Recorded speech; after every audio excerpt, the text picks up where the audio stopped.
those who have lost loved ones, suffered any loss in this time between our council meetings.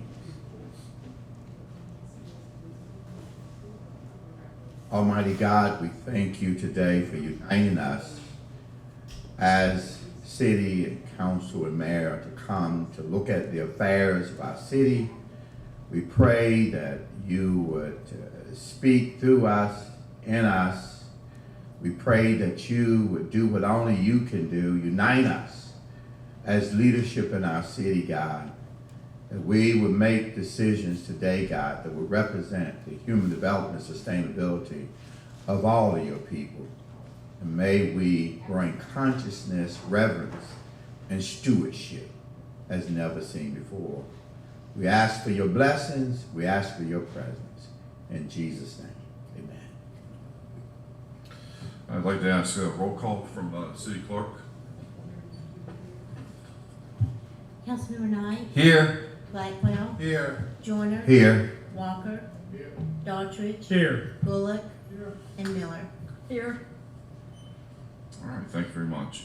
Item number 4 on our agenda is the approval of the minutes of a regular scheduled meeting for the City Council held May 11th, 2020. Recommended action is to approve. Is there a motion? Moved by Councilman Knight. Is there a second? By Joyner. Second by Joyner. Is there any need for discussion? All right, all in favor, please say aye. Aye. Opposed by like sign. Motion carries. Item 5 is consideration of minutes of a regular scheduled committee meeting of the whole held May 11th, 2020. We discussed in that meeting Battle Park Grant Funding Program, Joel Dunn, the Main Street Economic Development Incentive, Draft Heritage Pedestrian Trail Conceptual Plan, a review of the third quarter fiscal year 2020 report of revenues and expenditures, and then a closed session where economic development and personnel matters were discussed. The recommended action is to approve the minutes. Is there a motion? So moved by Councilman Daughtridge, second by Councilman Miller. Is there a need for discussion? Being none, all in favor, please say aye. Aye. All opposed, like sign. Item 6 is the community update by our esteemed city manager. Thank you, Mr. Mayor and members of council. First, I am very pleased to announce that Ken Hunter, Budget and Evaluation Manager, has been promoted to Assistant to the City Manager for Budget and Evaluation. Let me add just a footnote about this position. Actually, it's a position that I served in my earlier days in Danville, Virginia, and so I know firsthand how much work a budget person, a manager or a director and a staff put into preparing the city's annual budget. But going back to why I took the time to promote Ken, Ken has served as Budget and Evaluation Officer for 13 years, and the city has excelled year after year in ensuring that we have a balanced budget during his tenure. Ken has more than 20 years public sector experience with organizations and jurisdictions in Tennessee, Georgia, Virginia, and North Carolina. A native of Middle Tennessee, Ken earned his bachelor's degree from Tennessee Technological University and a master's in public administration from the University of Georgia. He serves on the executive committee of the Association for Budgeting and Financial Management and has served as adjunct faculty in the graduate programs at North Carolina State University and East Carolina University. So, Ken, if you would, please stand and be recognized for the tremendous work that you have certainly done over the years and your contributions to the city of Rocky Mount, to this community, and to the state. So thank you for your service. Congratulations.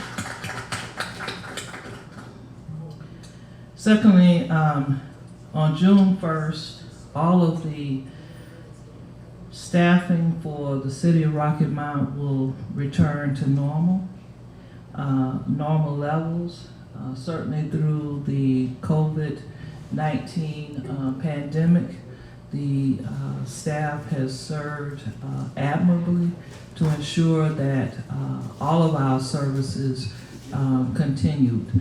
But as the state and this community is moving more and more deeper into phase 2, we thought it would be the appropriate time now to bring all of the employees of the city back to normal staffing.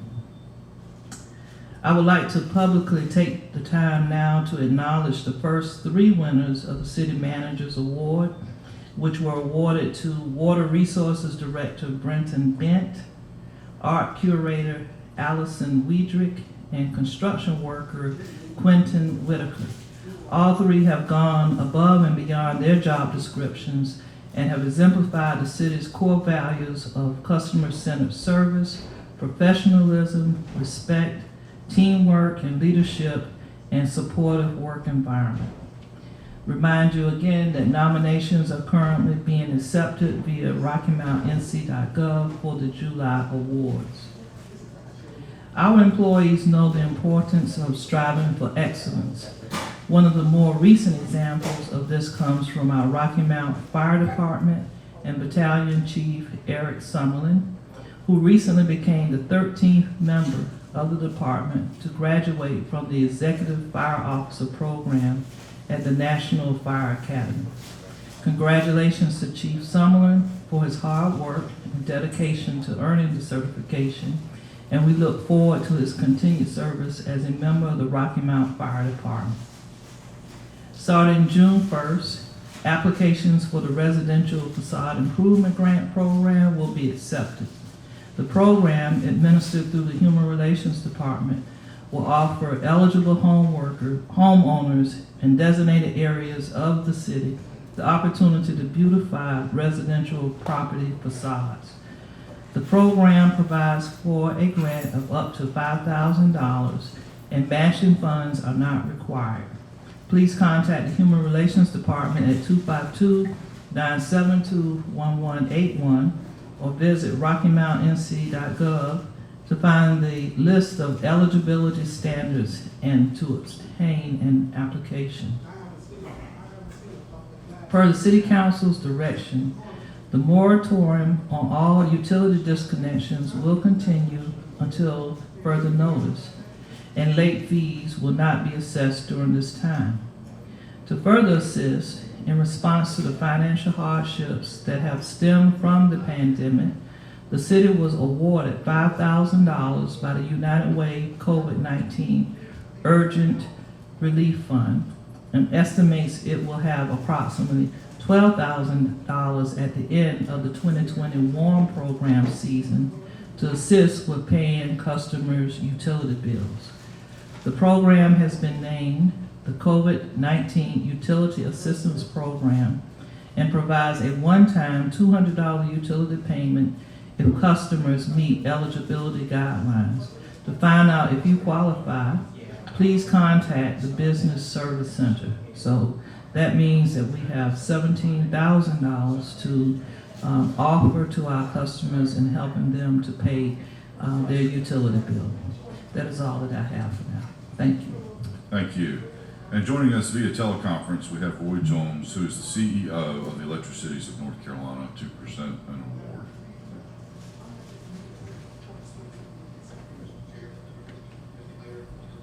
award.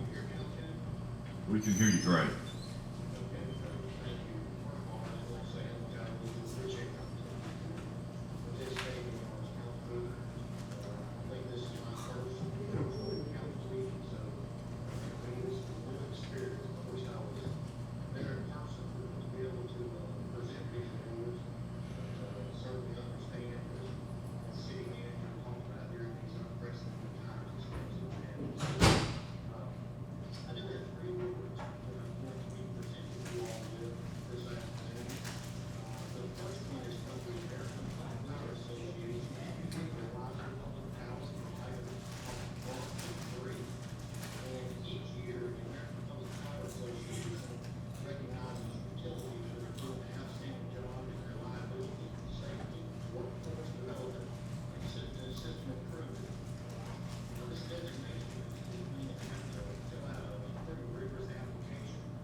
Okay, that brings us to item number 8 on our agenda, which are petitions received from the public. I'd like to remind everybody that civility is to be desired, and we'll limit these to 3 minutes. Please state your address. First on the list is Nehemiah Smith.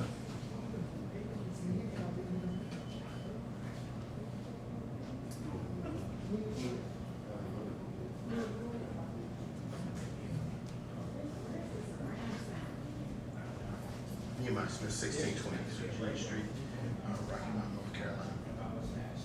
I would first like to say that I am inspired by the high level of righteous indignation that has surfaced after the questionable findings some of the questionable findings in the state auditor's report. I say some questionable because it is my experience that audits can stand on their own merit. However, the state auditor found it necessary to add to her audit before it was released a rebuttal to a press release that came from the city of Rocky Mount, a press release that quoted verbatim the findings of the investigative audit. I believe in an interview she referred to the city's press release as garbage. Well, if the city's response was garbage, then so too was the audit. Additionally, the auditor also says she is obligated and will investigate every complaint that is sent to her office. Some 65 minutes ago, I, inspired by the pall of righteous indignation and the mayor's clarion call for transparency, I filed a complaint with the state auditor's office concerning the top dog dumpsters that remain outside City Hall and how that contract was acquired and rewarded. Was the contract subject to a bid process, not only for the dumpsters, but too for the gauges that the city has purchased? Let's see if our state auditor is a person of her word. She says she had irrefutable evidence. Well, so do I, right here on my phone. I have it when I first asked about it, and a picture of that same dumpster some 6 months after a letter was written saying that the owner didn't want there to be any semblance of impropriety. Let's see if she'll spend more taxpayer dollars to investigate that. And should we get any findings, let's see if the same righteous indignation rears its head if the mayor calls for additional resignations and if he will submit his own. There are 2 southern colloquialisms that apply to this situation. A dog, a hit dog will holler. The other is, if you dig one ditch, you better dig 2, because the one you dug for me just might be for you. Thank you. Thank you. Next speaker is Troy Davis.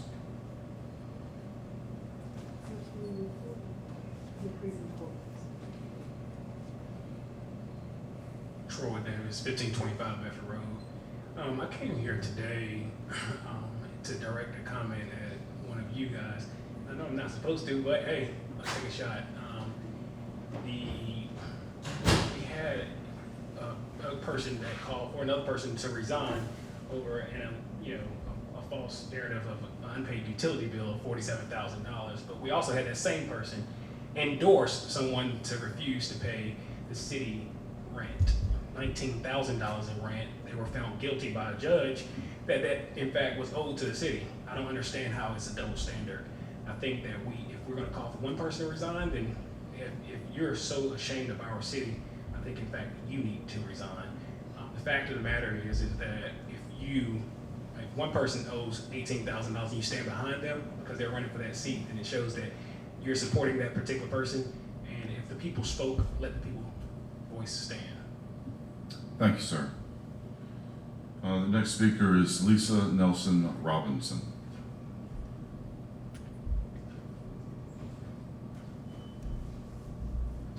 Hi, I come as a private citizen with no interest other than to see all of Rocky Mount thrive.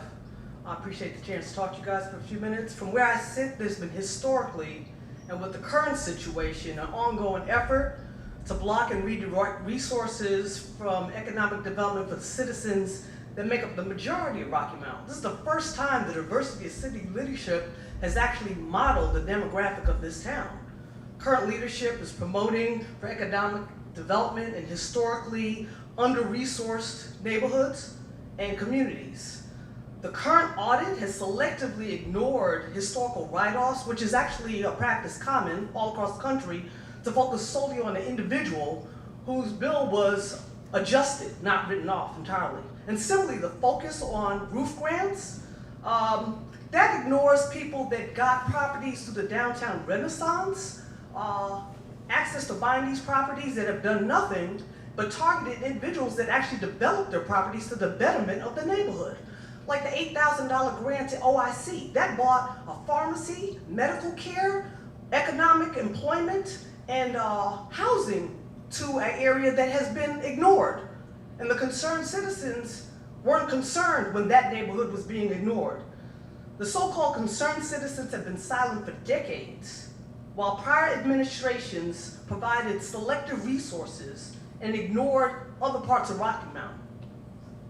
It just seems to me that given all this, the only thing I can conclude is certain citizens get concerned when the flow of resources are going in one direction and not in their direction that they want it to go in.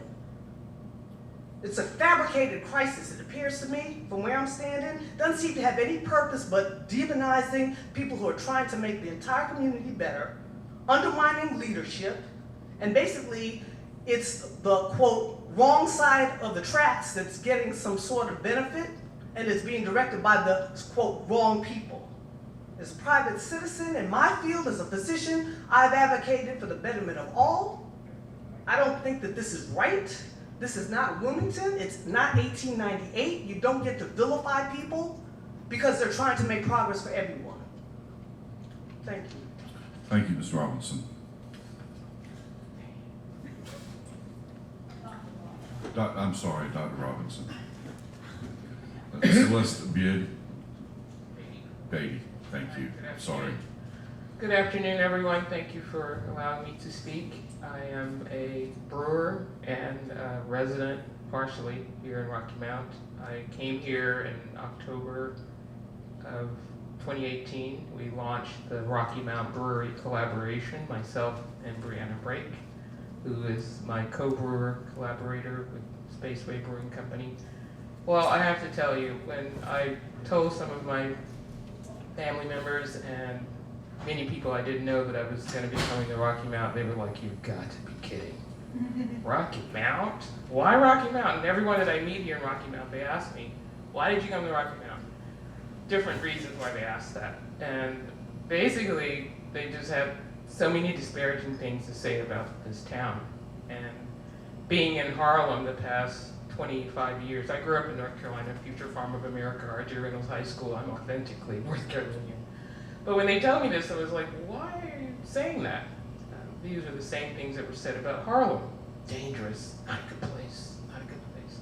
But when I came here and learned about the history of Rocky Mount, the fact that Thelonious Monk, whose family I know in New York, was from here, the fact that Martin Luther King gave his first speech here, and so many, and Buck Leonard, my nephew played for the Cardinals briefly, one of the greatest baseball players in the world was from here. I thought, wow, this is so much like Harlem. This rich history, all these entrepreneurs, the wonderful redevelopment of downtown, which is happening on 125th Street in Harlem. I know I only have 30 minutes, so I'm gonna get to my point. I was just really excited to meet many of the people that, unfortunately, I got 2 calls from New York from people that said, "You see what's happening with city manager, Ruben Blackwell, Andre?" And I was like, I know these people. These are people that really inspired me with their innovative ideas to think about going into some of those abandoned buildings and helping revitalize and bringing what we were doing at the Rocky Mount Mills, sharing that with the broader community, teaching people brewing. That's what I get excited about.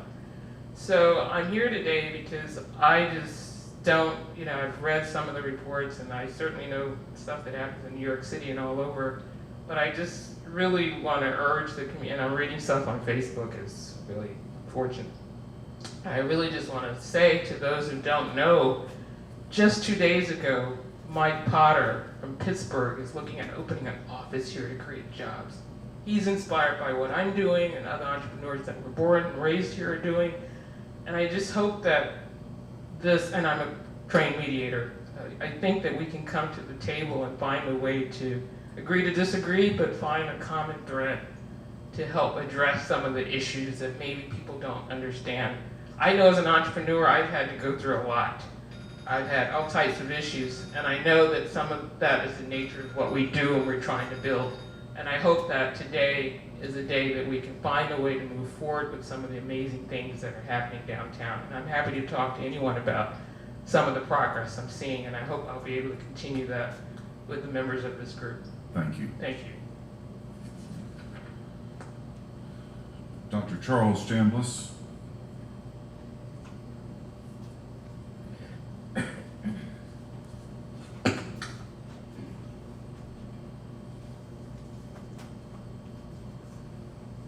evening again. I guess I should start off by saying that I came here for a reason, to Rocky Mount, and that reason is no longer here. So I find myself in the position of trying to decide whether or not this is the community that I want to remain in. The first thing I do want to say, some things I want to say to one or two of you, and some I want to say to all of you. I really have changed my remarks. I was going to go through the auditor's report, and I'll only say this. If you go to each category and see something below it that says the statute of limitations has run, then the question of why that matter is there is raised and should be raised by everybody. And it's repeated throughout that report. I would also say that I'm at a significant point of disagreement with all of you, because I just heard while I was downstairs that this body has decided to commit to being together, to finding a way to be together. And I would say that you're making that statement in a community that's divided. Not the way that some of those who were excited about the audit believe is divided. We don't trust you, just like you don't trust us.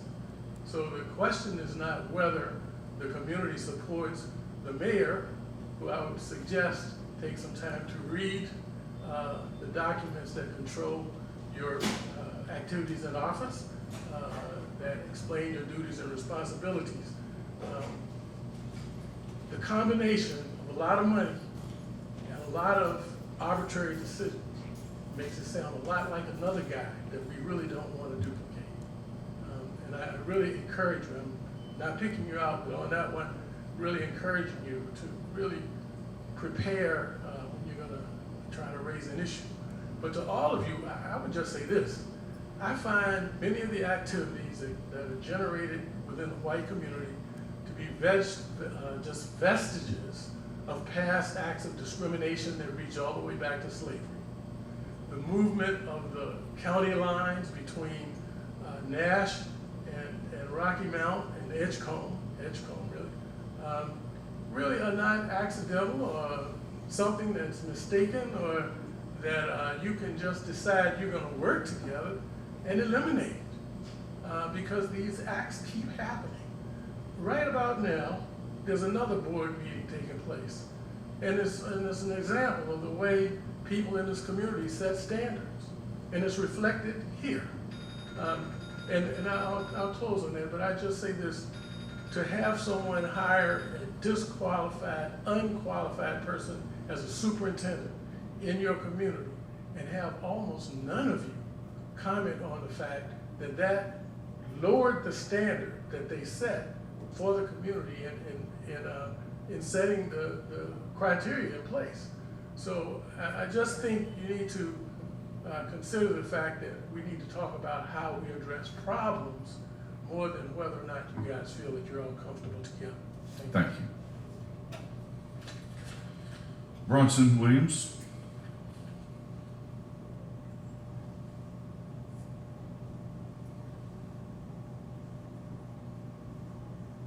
Once again, good afternoon to Mayor and Council. Hope everyone's doing well health-wise as we're in this coronavirus pandemic. Of course, I was delighted to hear today that I made a public records request on the 20th and 18th about some information related to this institution, and that information is forthcoming. A few months ago, I spoke to this body as to how the city charter serves as a Bible for this governing body. And speaking of the Bible, I'm reminded of Luke, the 13th chapter, beginning at verse 6, and it says, He also spoke this parable. A certain man had a fig tree planted in his vineyard, and he came seeking fruit and found none. Then he said to the keeper of this vineyard, look, for 3 years I've been seeking fruit on this fig tree and found none. Cut it down. Why does it use ground? But he answered and said, sir, let it alone this year until I dig around it and fertilize it.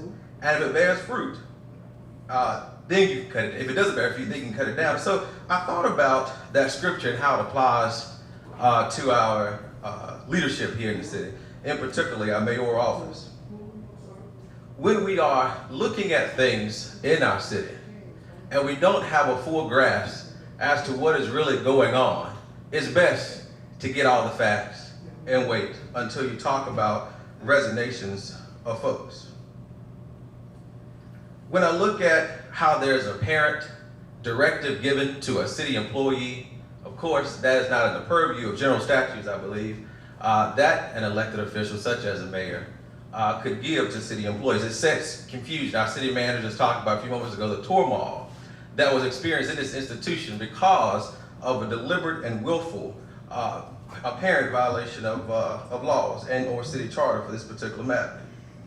The role of a mayor is not to define how we can divide the community, but rather how we can unite a community around common goals and interests, developments in downtown, developments in West Rocky Mount, East Rocky Mount, and whatever area of Rocky Mount.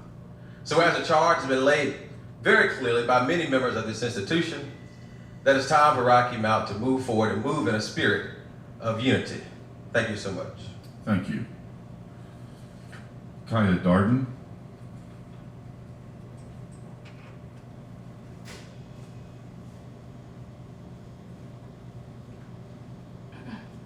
Good afternoon. My name is Kaya Darden. My residence is 1600 Barnes Street, Rocky Mount, North Carolina, Ward 1.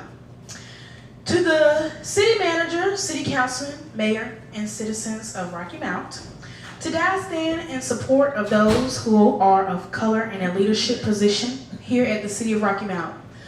First, let me say that there is no longer an hidden agenda. It is so obvious that the concerned citizens of Rocky Mount, as well as the white supremacists, are targeting our black leaders, those who stand in support of those leaders, and the agenda is to tarnish their characters, create them out to be bad business people, to lie on them, to harass them, and cause them to resign from their position. It is obvious that we have made history and will continue to make history with the number of black elected officials here at the city. Not black officials who paid and deceived people to vote, but black leaders who the people felt were trustworthy enough to receive their vote. I do strongly believe, because of how the justice system works, if Councilman Knight, who is a good and black man, supposedly stole money or whatever the allegations are, the police would have literally surrounded his house to lock him up. Why? Because first, he is a black man. And we all know that that's a crime within itself in this society that we live in. Secondly, he is sitting in a leadership position. As we can see, that has yet to be done. So he is innocent. No crime, no resign.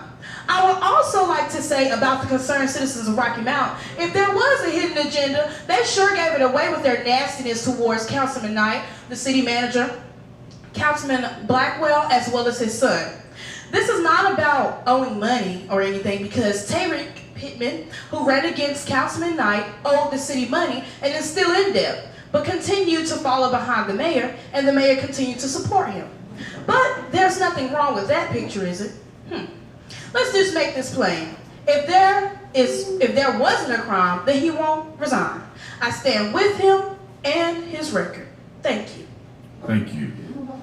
Next speaker is Pastor Antoinette Cutler.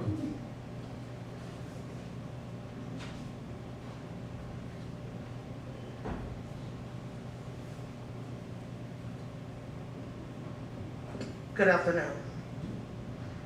My name is Pastor Antoinette Cutler of Ministries Without Walls. I reside in Ward 1, where I am also the president of my community.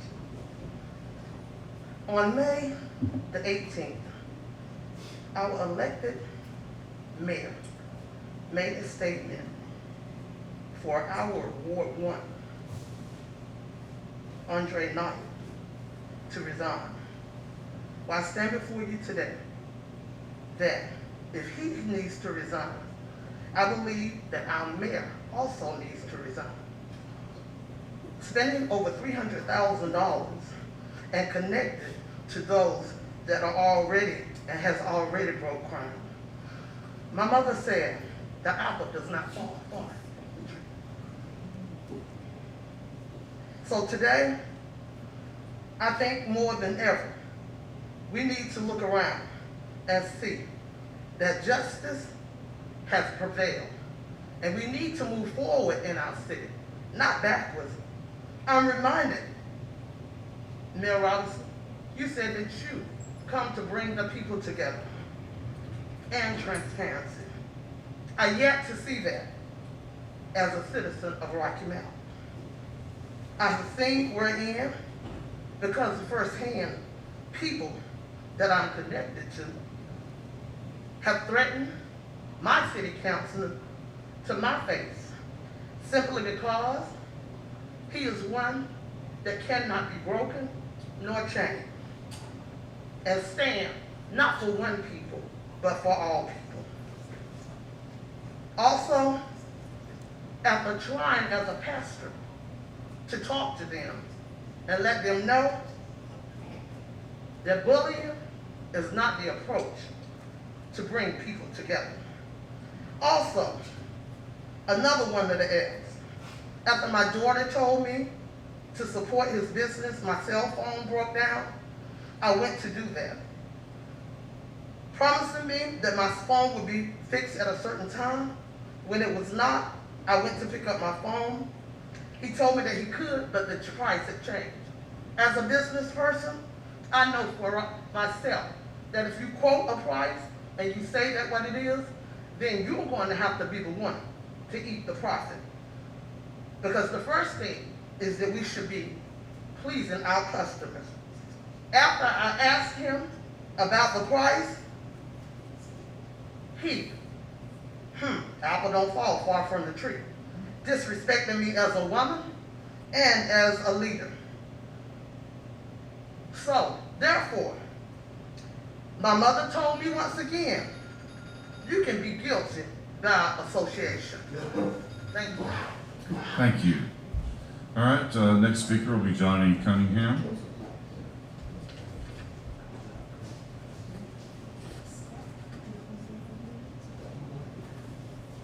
Good evening, everyone.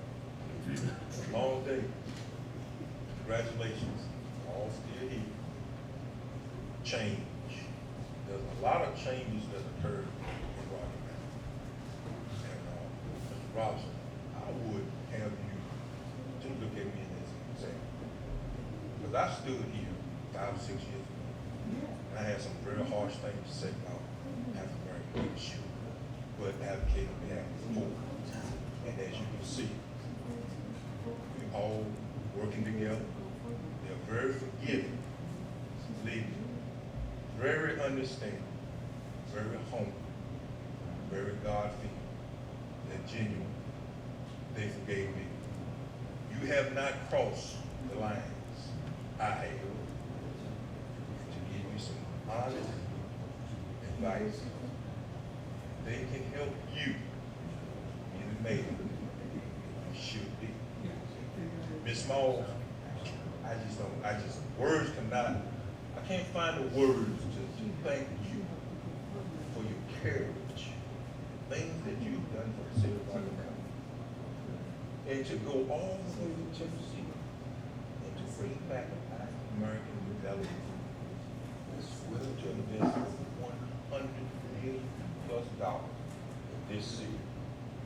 This city that's divided into a downtown that has not seen the light of day in 30 years. But you accomplished that. And for someone to tell you you don't deserve a lobster dinner, that your dinner budget is $21, I can't give $21 on construction work. It's absurd. They should give you a standing ovation. You rightly deserve it. Because this downtown development, it's not the cornerstone It is the heartbeat. It is the pulse of this city. And for anybody, not only people that live in Rocky Mountain, naturally they come outside, if anybody opposes downtown development, they oppose the whole entire city and everybody in it. You're not a part of the city. I just thank you, and I just pray that you continue the diligent work that you're doing, your assets to the city. I appreciate and respect you at the utmost. Change, Mr. Walker, you're absolutely right. We had a conversation last city council meeting, and you brought a very important subject to my attention, and it was privacy of other people's accounts. It's beyond me that someone has the capability, not only one time going into someone's personal account, and not even the candidate, Mr. Williams, but his parents' account, and to make that information public. And again, the opportunity to present itself again.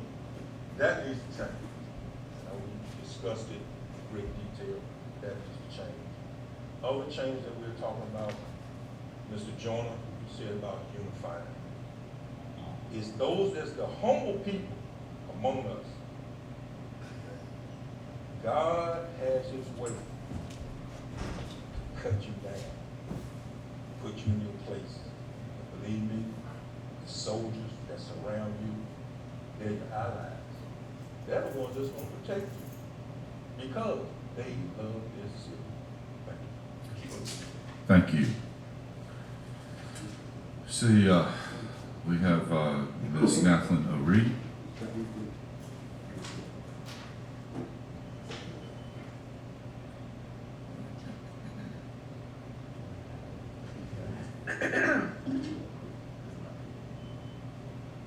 To the Rocky Mount officials, my name is Nathlin O'Reed.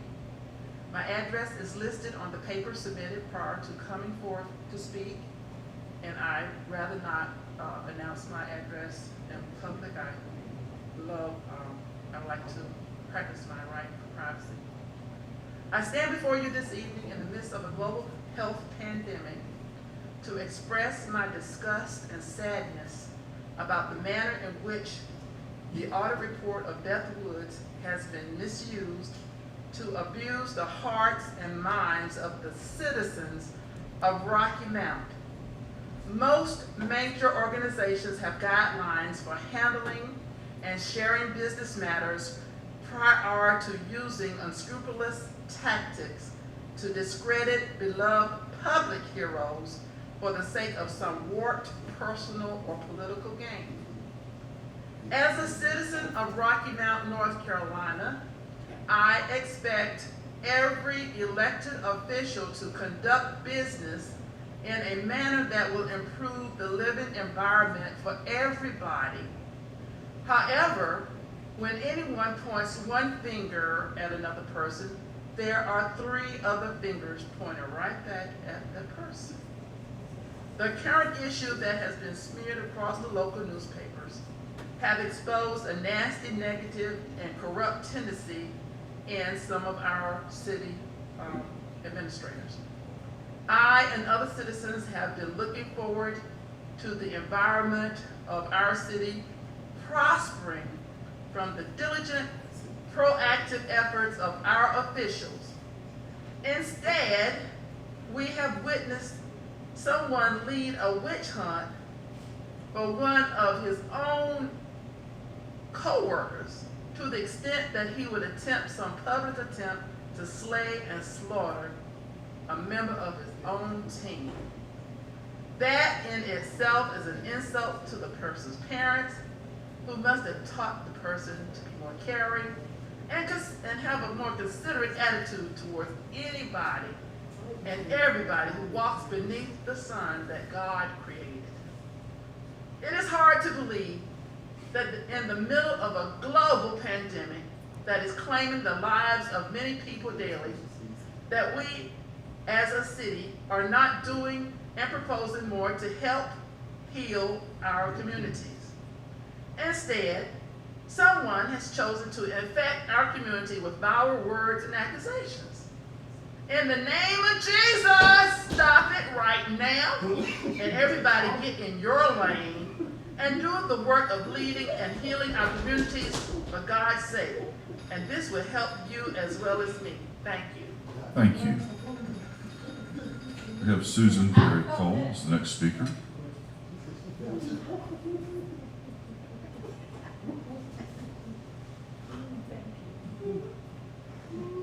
Good afternoon, Mr. Mayor and members of the City Council. My name is Susan Perry Cole. I live at 251 Rose Street in Rocky Mount. I'm speaking today as a member of the steering committee of the Community Academy, which is comprised of a group of concerned residents who live in the most impoverished and segregated neighborhoods in our city. Recently, the local media have carried news articles focused on utility bills of one customer, and which have included statements of concern attributed to some members of this city council.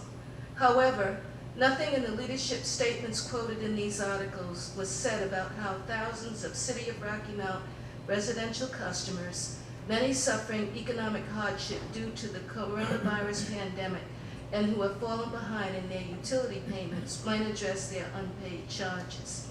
I stand this afternoon to urge the City Council to refocus and galvanize your efforts towards putting the needs of the city's residents first by using a portion of the city's 2020 CDBG CV allocation to finance creation of an emergency residential customer utility assistance program. A letter to this effect was submitted by Legal Aid of North Carolina to the city today. According to a news article that appeared in the Telegram on May 1, there are almost 7,000 disconnection waivers from residential electric customers and almost 6,000 residential waivers for continued water service. Meanwhile, in early May, over 1 million individuals in North Carolina had filed state unemployment insurance benefits claims. Clearly, a relationship exists between Rocky Mount's rising number of past-due residential utility accounts and North Carolina's recent chart-busting unemployment insurance claims filed.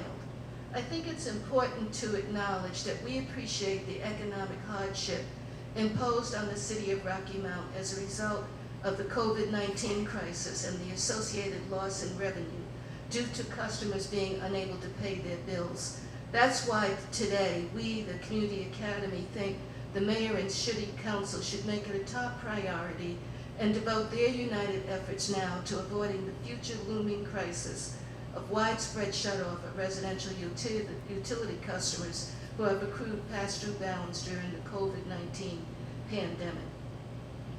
As a longtime resident of the district represented by Councilperson Ruben Blackwell, I want to conclude my remarks today by expressing my ongoing support for Ruben Blackwell's continued service on the City Council.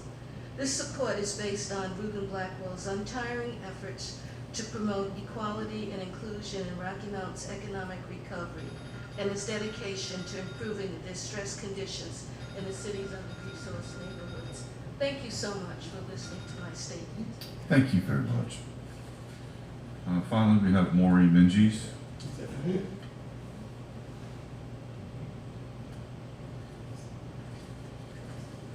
Yay, I'm the last one. I know you're happy with that. Maureen Minges, 2220 North Wesleyan Boulevard. I got 3 problems. 1, is the city or the state responsible for fire ants? When I go out and clean in front of my shop in that medium, I gotta be careful of fire ants. They're killers. They love me. But I just want to know who can I talk to about that. Number 2, I've got this wonderful idea. I hope y'all think so. Could the newspaper have a section that says, ask City Council? And then people could write in questions that they would like for y'all to answer, because it doesn't matter what we say when I get up here, nobody's going to answer me. But y'all could do that. Also, in the paper it said, for the City Council, how to regain the trust of our citizens. Now, you know what? The answer is real simple. Y'all all need to be honest. You need to be straightforward. You need to be available, because I tried to call my representative and the thing was full. You need to stop preferential treatment to certain people. Do the honorable thing. And what happened to being ethical is what I want to know. Also, if what I read in the paper is true, how can somebody prevent the city's business service center from collecting any money owed? Utility bills or whatever. You know that pretty little blonde girl that came and she does antique windows, and she brought up in front of the council about all these people that hadn't paid anything, taxes. The city is cutting their grass and, you know, charging them, but they're still not paying anything? How can you let that go on? I don't know who handles that, but they're pretty slack. Certain city policies are not being followed. What is that? Whose responsibility was it, or is it, to check on the Americans with Disability Acts? You let that fly by? I mean, aren't y'all head of something that you're supposed to make sure people are doing their job? Do you really think that the policies don't apply to you? I mean, how long have y'all been in business? How long have y'all been in the city council? Now, the new guys, you know, I'm not really talking to them, but I'm talking to the rest of us. I don't know if almost $48,000 is nothing to you, but it sure is a lot to me. What? I mean, it's just ridiculous. And I'm sorry. And I'm sorry that Rocky Mount is known not the way it used to be. And I've only been here 48 years. But it's rolling downhill, folks. And if you think you're so high and mighty, you really are not. Thank you. Thank you. Now we're going to move to item number 9 on the agenda, which is the consideration of tax releases and or refunds. Schedule A, taxes under $100 approved for release and or refund by the city manager. Recommended action is to acknowledge the receipt of this report from the city manager of Schedule A, taxes approved for release and refund. Do I have a motion? Movement made by Joyner, second by Knight. Any need for discussion?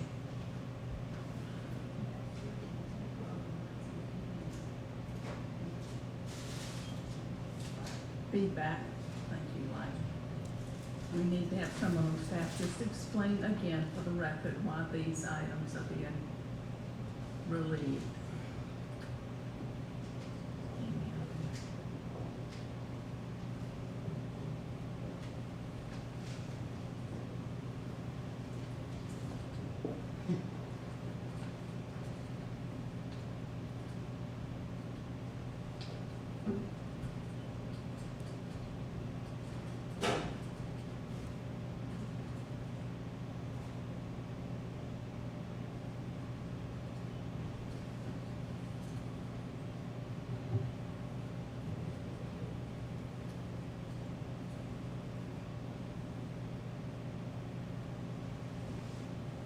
Sorry, I didn't hear the question. Well, I think the question is, we're on agenda item number 9, which is proof for release and refund by the city manager for taxes under $100. And given a lot of the commentary of tonight, I think Councilwoman Miller just really asked if you would speak into the record the reason that we are approving these releases and refunds. Sure. The ones that come before you actually come from the county. So Nash and Edgecombe counties, they give us a file of any adjustments that they need to make.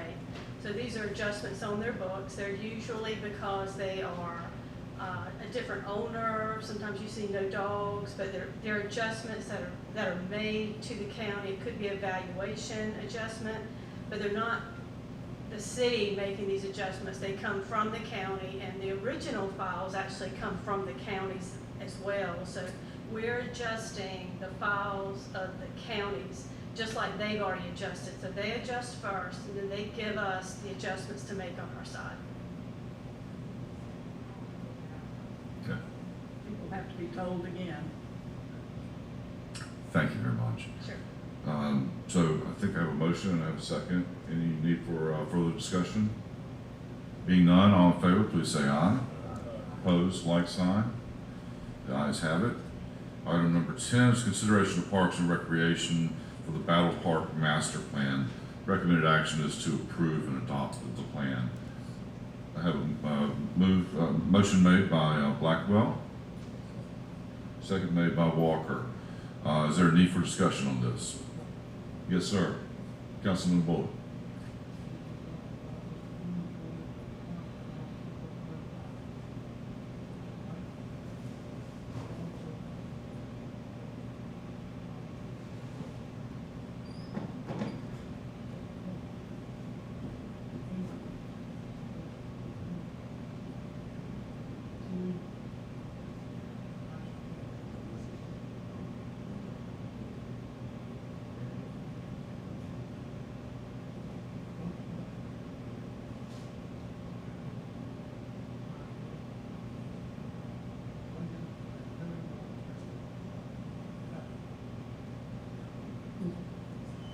Yes, Councilman Miller.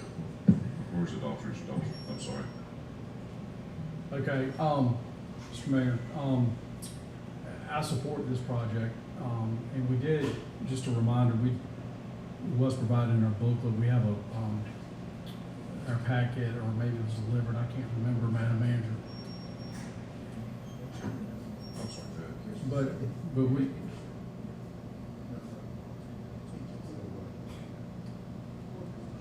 Yeah.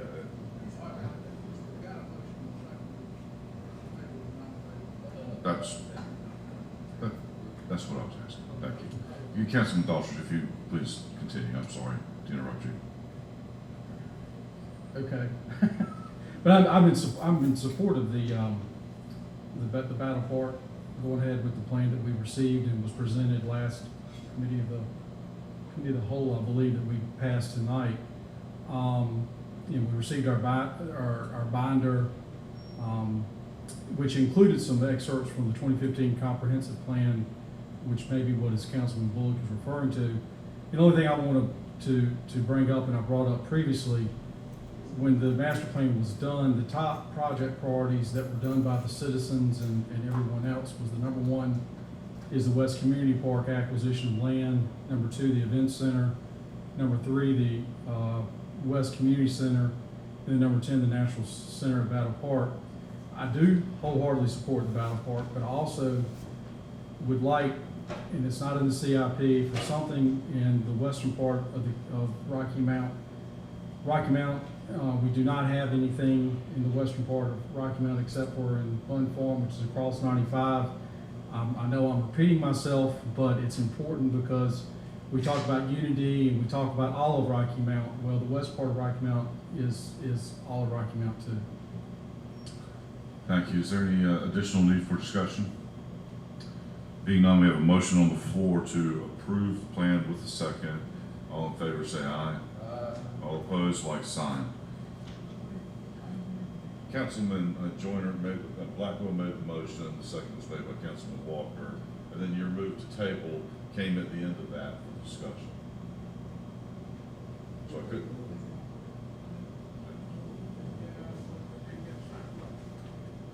Well,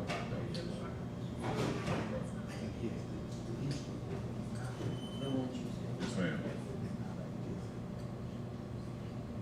I think the confusion, Mr. Bullock, is coming from the fact that there was recently a suggestion about another downtown master plan. This is not the downtown plan. This is Battle Park.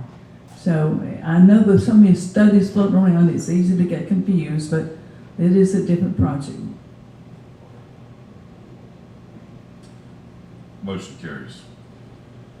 Item 11 is consideration of request to apply for the following grants through the North Carolina Department of Cultural Resources to assist with the Battle Park renovations. A is the pre-application for the Land and Water Conservation Fund Grant, Outdoor Recreation Legacy Program. $500,000 requires a 50% match for every dollar received. Item B is application for the Parks and Recreation Trust Fund Grant, $350,000, which also requires a 50% match for every dollar received.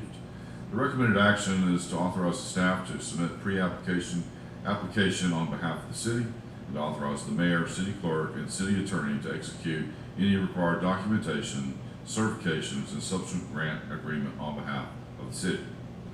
Make a motion. We got a motion was made by Councilman Joyner, second by Daughtridge. Is there any need for discussion on this matter? Councilman Daughtridge. Madam Manager, with the budget that's coming up in COVID-19, and we have to match these grants. If we get into a revenue issue, is this all in one fiscal year, or is this over multiple years? And what happens if we can't meet the match for some reason? Well, we would not submit the grant if we couldn't meet the required match. In terms of whether or not this spreads over multiple years, the improvements for Battle Park are multi-year. So for every dollar, as it says, 50% of that we would return towards the project. So these are funds that we have been able to put into the CIP, and so that's why we're requesting to go forward now. As I understand, I think the grant application comes around just once a year, so this would be the time to do that. Is there any additional discussion? Being none, all in favor, please say aye. Opposed, like sign. Motion carries. Item 12 on the agenda is consideration of authorization for the city manager to execute the following housing initiative agreements. A, Southeastern North Carolina Development Corporation, $150,000. Greater Joy CDC for $100,000. Gotta Win LLC for $85,000. A Fresh New Start for $100,000. Recommended action is to authorize city manager, finance director, community and business development director, and city clerk to execute agreements and any other required documentation on behalf of the city. Mr. Mayor, I'd like to ask I recognize Councilman Daughtridge. I'd ask a question regarding, these are, Madam Manager, these are federal funds, are they? Let me interject. These were funds actually that were approved by the council November 25th. They are not federal funds, they are general funds. And this is really a housekeeping matter. In November of 25, in the action that was before council was the funding approval. But what was not also attached to that agenda was authorization for the city manager to sign the agreements. So these funds have already been allocated and approved and funded by the council. Now what we're doing is really just housekeeping. I just want to clarify, so I was under the understanding, because this was approved the council meeting before the new council and mayor were installed, and I was under the impression it was some money from CDBG money that was going towards this. And the reason I asked that, and I want to clarify, is because my understanding with federal funds, we have to adopt the federal policy about conflicts of interest, both direct and indirect, as it applies to ethics. And if it is following the federal guidelines where it could be an indirect, I would have to recuse myself. So that's why I'm asking the question. And so I want to be, I understand there's a difference if it's not federal funding, it's only a direct conflict, but I just want to be crystal clear, because otherwise I would be in violation of the federal code. Yes, sir. And as I stated previously, these were general funds. These are housing or funds that are set aside by the city council each year to make the allocation. So if you go to the memo of May 12th, I hope that that would be enough to give you some comfort that these are funds that were set aside by the city council in the annual budget. So these aren't federal funds, these are general fund dollars. I have a question. Yes, Councilman Miller. I believe actually I sent an email asking this, but we all get so many emails, perhaps it was overlooked, and perhaps you responded and I failed to see that. Of these 4 projects, one of them, and I want to think that it's the Greater Joy one, had several, I had several questions about it. It mentions the Grand Avenue and Grand Avenue Apartments, but places it calls it Grant, G-R-A-N-T. So I just want I think that's a type of, it's well, grand. I agree, grand. but paperwork needs to be proved, and what we sign off on needs to be accurate, so we don't get called on the carpet later on for not having. Agreed, but again, the staff is human. We have a lot of things that are going on, and I think that was just an oversight. Okay, I believe I have a motion from Councilman Knight and a second from Councilman Blackwell. Is there a need for additional discussion? Well, I do, if I can comment, since apparently this is not HUD funding. Recognize Councilman Daughtridge. Okay, I apologize. Can't seem to find my questions, and I apologize about that. I think the questions really come up surrounding, are we doing follow-up with this? And I think that was some of my questions, because it does state in here that we're going to mimic the HUD, and that maybe that's where my confusion came in. So are we going to follow and make sure that, you know, for a period of time that it is for affordable housing?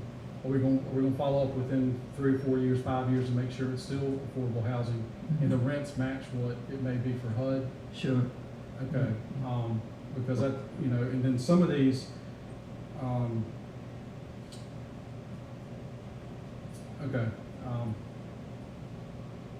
and then I guess I go back to really my concern, and I brought it up before, is the gift clause. And so just for that, and I brought the gift clause up before, and I would like a ruling on that. And I think the attorney read what I sent him last time from the School of Government, which I was aware of that, but I think we need clarification on that. So for that, I'm gonna have to be opposed to this. Is there a need for additional conversation in this matter? Being none, all in favor, please say aye. Aye. All opposed, like sign. Councilman Daughtridge and Councilman Bullock, and vote no. Item 13 is consideration of the joint assignment of owner's representation agreement for the City of Rocky Mount Event Center to DCF LLC, required to utilize the New Market Tax Credit Program to reimburse costs for the owner's representation contract, the amount of $279,872.90. Recommendation action is to authorize the mayor to execute the assignment agreement on behalf of the city. Motion made by Councilman Blackwell, second by Councilman Joyner. Is there a need for discussion? Okay. Yeah, I'll ask Ms. State to come forward. Let him finish. This goes back a long way, and I think it is similar to the deals that we had to construct and work, wind down with regard to the Imperial Center. We built it, but with someone, maybe Amy, Ms. Staten, you're the person that can inform us and the public that's listening in. Sure. So what this is this is for the Rocky Mount Event Center. And when we started the project, we started it with doing a financing through bonds. And at that time, we did contracts with a contractor, which was Barnhill Holt. And this was the other contract that we went ahead and did because this is the contract it's our owner's rep to look over the contractor for us. Subsequently, a couple of months later is when we got the New Markets tax credits. So what needed to happen to make this an eligible expense for the New Market tax credits is to do a joint assignment of those eligible contracts. We did that for the Barnhill Holt, the construction. So that one was done and it was eligible to be reimbursed partly by new markets tax credits, but we did not do a joint assignment of this contract, which is also eligible for those new markets tax credits. So this is a way for the city to use the eligible new markets tax credits for this project. But they need a contract where it is in the name of the city jointly with the DCF LLC. And the DCF LLC is the entity that was created as a taxable entity that qualifies for the tax credits. So that's why it has to be both entities together. Councilman Daughtry. I don't know if this is a question for manager or mistaken, but new market tax credits, they're federal funded? Yes. Okay. So then I'm going to go back to what I was referring to earlier about the previous item about federal conflicts of interest. And I think actually you brought to the committee of the whole back in 2018 at some point. You did a presentation, or actually, if I remember correctly, that presentation was cut short because it was a full committee of the whole. But it was referring to the conflicts of interest surrounding the program, direct and indirect, and I think I have a concern with that because if I read correctly from the Federal Bulletin U.S. Report on Housing and Urban Development HUD, conflicts of interest arise when officials or staff stand to benefit either directly themselves or indirectly through business partners or relatives from the awarding of contracting of grant funds. Grantees are encouraged to avoid conflicts of interest to the extent possible. Then it further down goes, elected officials voting on awarding of funds to organizations where a family member is on staff or where the elected official is on the subrecipient's board. Executive directors of subrecipients entering into contracts with companies they are affiliated with through employment of or ownerships by themselves or their relatives. Grantee officials or staff who have relatives who may benefit from subrecipients' programmatic activities. And then it goes on, HUD is finalizing its conflict of interest policy, but entities are still expected to use the policies developed under the various community planning and development program and specific regulations. In general, all CPD program regulations prohibit grant-assisted activity benefiting relatives of people who work for the grantee of the pass-through entity. And then it's talking about creating procedures and documents in compliance. And then it goes to consequences. Violating conflict of interest rules can have serious consequences for grant programs. Audits and investigations can result in the grantees having to repay federal funds or individuals being fired or prosecuted. So I bring that up because we've got this and we've got the DCF LLC, and I remember this during the event center that the DCF LLC was formed. And by the way, it appears from the Secretary of State's website that former City Manager Charles Penny is still the president of the DCF LLC. So I guess we probably need to update that. And then we have some other folks who are on that board, including yourself, Ms. Staten.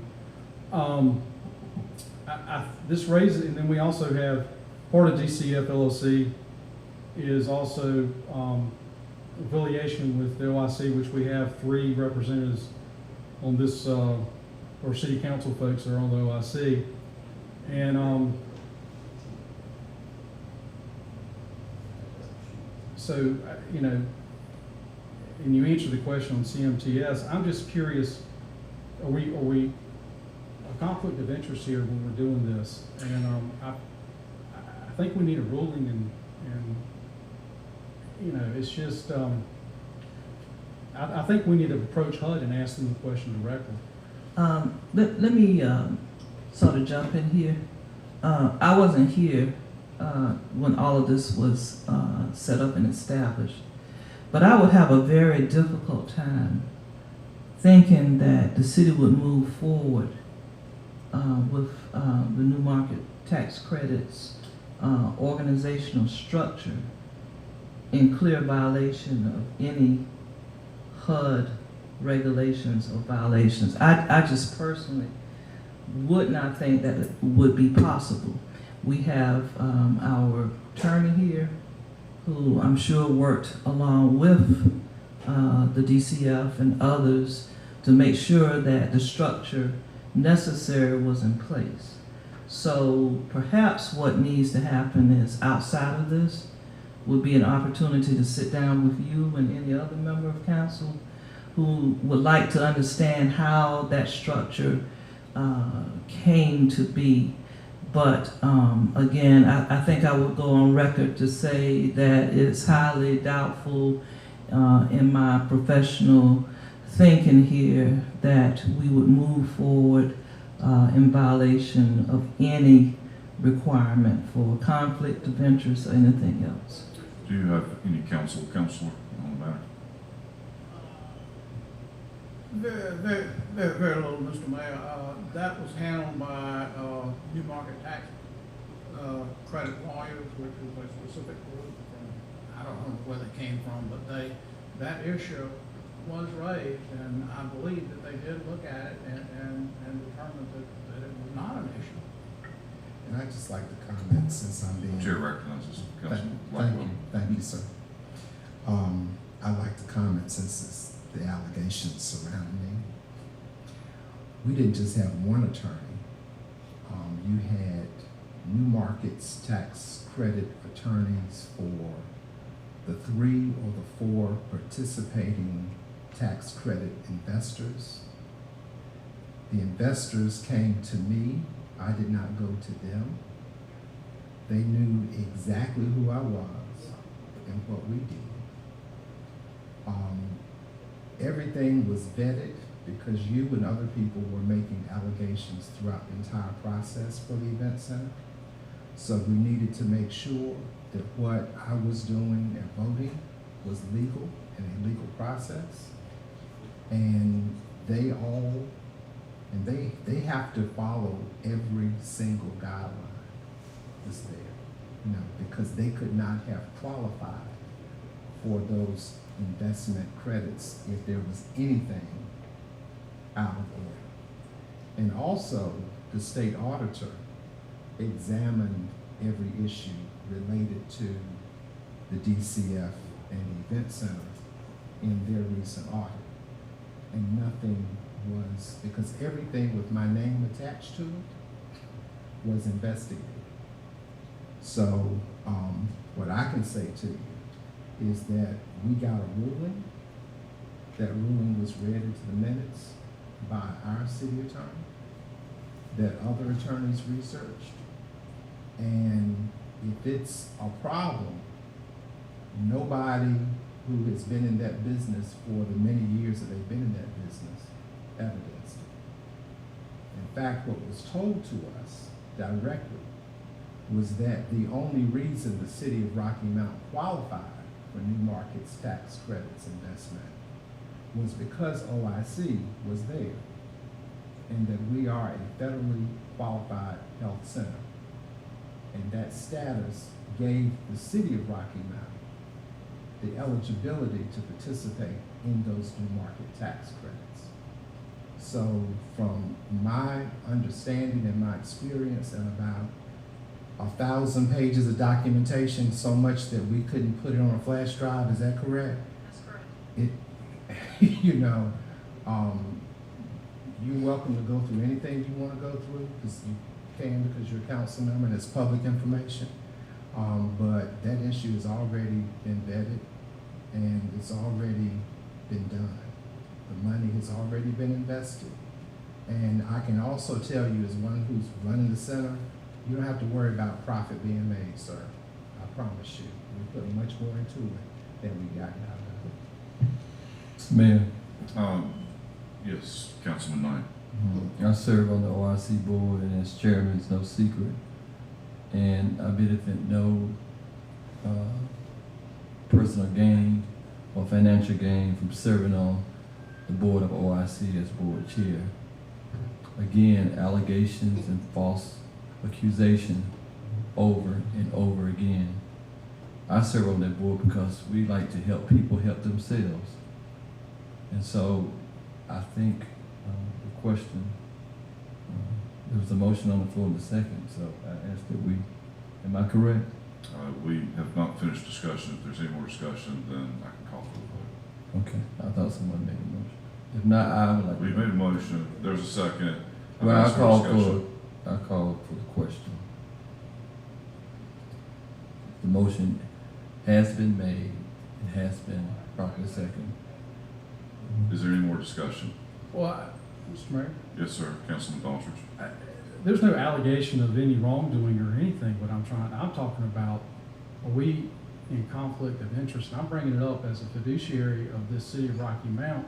I would not be doing my job if I did not bring that up. There was no allegation of any one person of anything. And I would like to see where it was ruled on, because, in fact, I called the attorney early today and asked the question, and I was told that other attorneys looked into it. So, but I was given nothing that said yay, nay, or whatever. Somewhere in all those documents. Can you appreciate where I'm coming from? I hear you, but I think we answered, when you were on the other side, we answered the question there. The document was read out. Jeff read it in the minutes. Maybe we could go back to the minutes and find that information, because the verbiage was there. Okay, any additional discussion? What I'm saying, this is stuff from last I'm sorry. year. Okay. I mean, you recognize me. Okay, well, you recognize him more than once. Please, Councilman Knight. Thank you. Well, I was alleged, so I'm just saying that this has been discussed over and over again. That's why we have Jeff Rose with Point and Sproul. We had Mary Nash and all these team of lawyers. So if anything's wrong, bring it back and we discuss it again. But I ask you to call for the question, please. Thank you. Very well. All in favor of the motion on the floor, say aye. Aye. All opposed, like sign. 2 against. Councilman Bullock and Councilman Daughtry. Item 14 is consideration of the ordinance approving amendments to Administrative Policy Number 10.29 entitled Water and Sewer Connection Fees. Provides economic incentive to develop properties in the downtown core overlay zone. Recommended action is to adopt the ordinance approving policy amendments. Yeah. Very well. Motion is made by Councilman Knight, seconded by Councilman Joyner. Is there a call for discussion? I stand by my, Councilman Daughtry. I'm sorry, Mayor, I apologize. I stand by my concern with that I have with this being a gift clause, and I think we're piecemealing stuff in. I would like to see a plan so we can look at all this stuff at one time, and then we can move forward. Is there any additional discussion? I have a motion on the floor. All in favor, say aye. Aye. Opposed, like sign. Councilman Daughtry and Councilman Bullock opposed.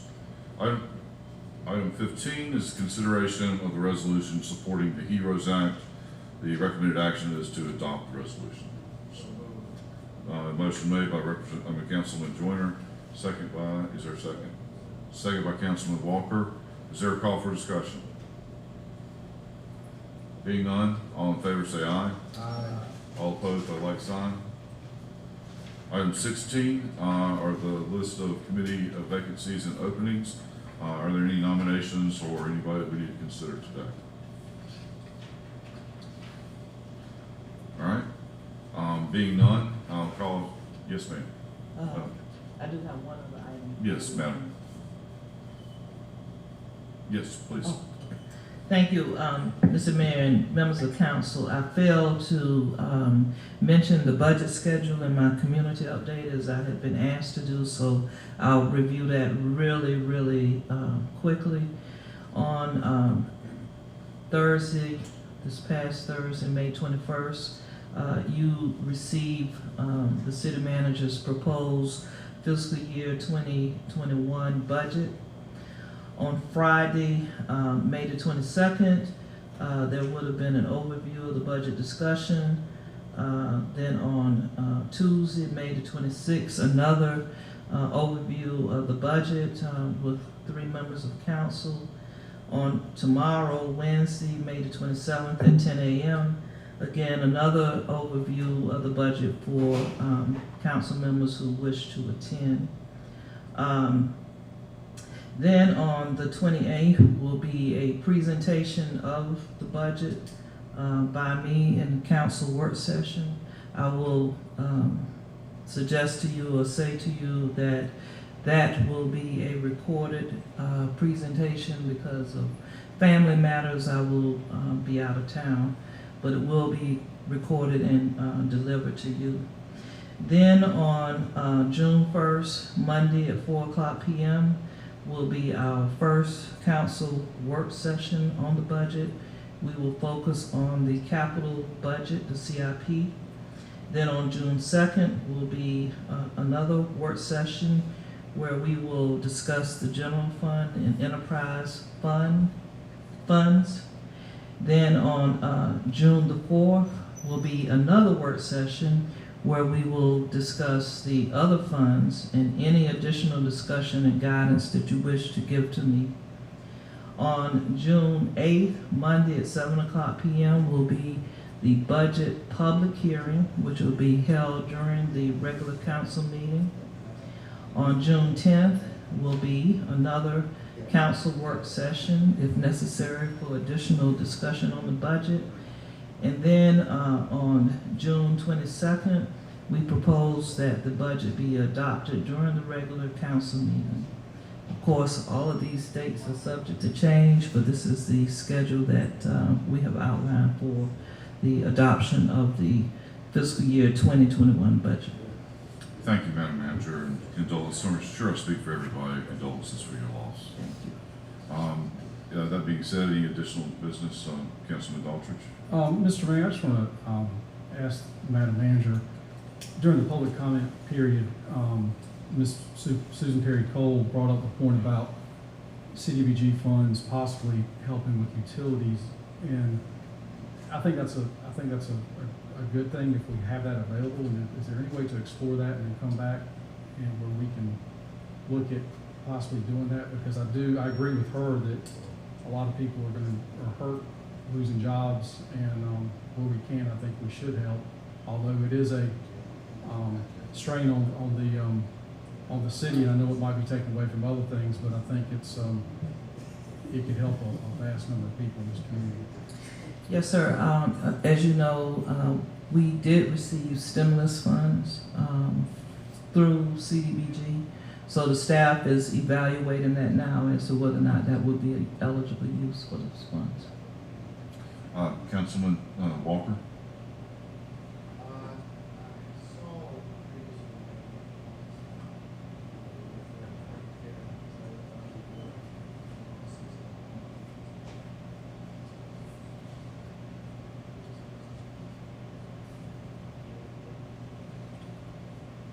Clerk maybe can answer that question for us.